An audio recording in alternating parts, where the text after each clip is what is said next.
নমস্কার। আজ বিশ্ব মাতৃদিবস। সব মায়েদের আমি সশ্রদ্ধ প্রণাম জানাই। সব মায়েরাই খুব ভালো থাকুন, সুস্থ থাকুন, আনন্দে থাকুন, এই প্রার্থনাই করি। আজকে আমি যে কবিতাটি পাঠ করে শোনাবো আপনাদের, সেটি একটি চিঠি।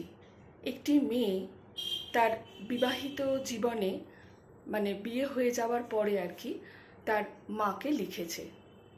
আশা করি আপনাদের ভালো লাগবে। শুনুন চিঠিটি। কবিতাটির নাম আমি ভালো আছি মা, কলমে সৃজা।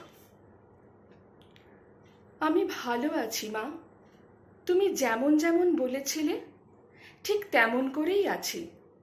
আমি আর আগের মতো বেশি কথা বলি না। কথায় কথায় যে জোরে হাসির ব্যারামটা ছিল, ওটাও গেছে। জানো মা, একদিন ভুল করে অমন হেসেছিলাম। একবারই হয়েছিল ভুলটাও, তাও সবাই মিলে খুব কথা শোনালো। বলল তুমি কিছুই শিখিয়ে পাঠাওনি। আর ওই ভুল করিনি। আমি ভোরে উঠি জানো, সবার আগে আমি, ঠিক যেমনটা তুমি উঠতে। এখন 10টার মধ্যেই আমার সব কাজ সারা হয়ে যায়। আমাকে কেউ ডাকে না মা, আমাকে একাই উঠে পড়তে হয়। একদিন একদম প্রথম দিকে উঠতে 9টা হয়ে গিয়েছিল। সবাই খুব কথা শোনালো, বলল তুমি কিছুই শিখিয়ে পাঠাওনি। আর কোনোদিন ভুল করার সাহস হয়নি। সারা দিনের কাজ শেষ করে রাতে শুতে শুতে 12টা বেজে যায়। আবার সকালে ঘুম পায় খুব। কিন্তু আমি ভালো আছি মা। আমি অনেক রান্না করতে পারি জানো। এবার যখন বাড়ি আসবো কত রকম রান্না করব দেখবে, সব পারি। আমি চাও বানাতে পারি মা। মনে আছে একবার আমার চা বানানোর কত শখ হয়েছিল। আমি রোজ বায়না করে বিকেলে বাবার চা বানাতাম, আর বাবাও আমার 4 চামচ ভর্তি চিনি ঢালা চা চুপ করে খেয়ে নিত। একদিন তুমি খেয়েছিলে ভাগ্যিস, না হলে কোনো দিনই জানতে পারতাম না কি বাজে চা বানাই আমি।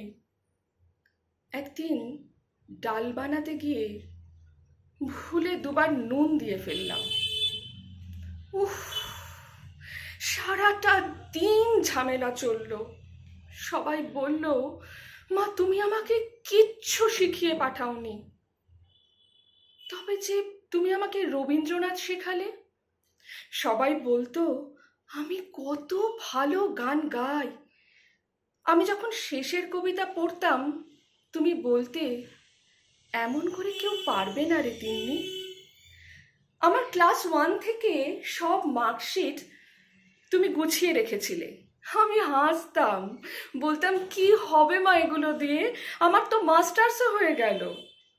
তুমি বলতে ওগুলো হলো শিক্ষা, যা দিয়ে আমি তোকে অন্যের ঘরে পাঠাবো। কোথায় শোনাবো মা আমি?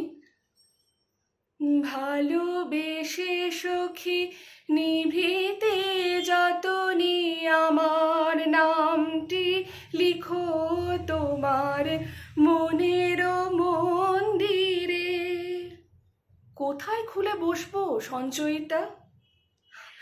আমি ভালো আছি মা, সবটা সামলাতে শিখে গেছি। তাও কোনো কোনো দিন আমাকে শুনতে হয় সারাটা দিন আমি করিটা কি। আমি মুখে মুখে তর্ক করি না মা, কিন্তু খুব বলতে ইচ্ছে করে, খুব খুব। কিন্তু আমার সব কথা চোখের জল করে আমি ঝরিয়ে দিই, যাতে কেউ না বলে তুমি আমাকে কিছু শিখিয়ে পাঠাওনি।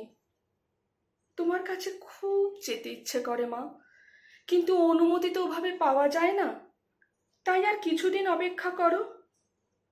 আমি আসবো মা, খুব শিগগির আমি আসবো। তোমার কোলে মাথা রেখে শান্তিতে ঘুমোবো। তুমি ভালো থেকো মা, আমি ভালো আছি মা।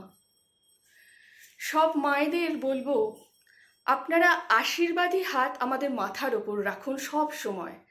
আর আমরাও যেন আপনাদেরকে শুধু বিপদের দিনে বা দুঃখের দিনে নয়, আমাদের সুখের দিনে, আনন্দের দিনে আপনাদের পাশে পাই, এটাই প্রার্থনা করব।